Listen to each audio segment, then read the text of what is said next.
Cider supports chatting based on the entire web page content, capable of quickly and accurately recognizing all content on the web page and providing answers.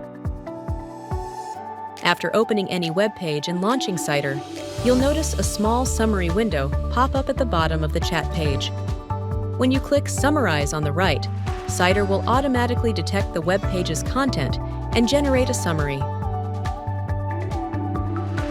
You can also click the Read This Page button above the input box to have Cider recognize the content of the web page and provide corresponding results based on your commands.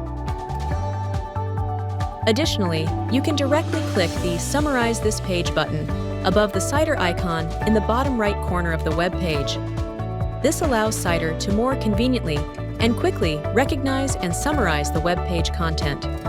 Notably, after the web page summary is complete, there are more options in the Deep Reading Tools section at the bottom to help you gain a deeper understanding of content related to the web page. If you want to summarize multiple open web pages at once, you can click on Choose from Open Tabs in the File Upload section, then select multiple web pages to send to chat.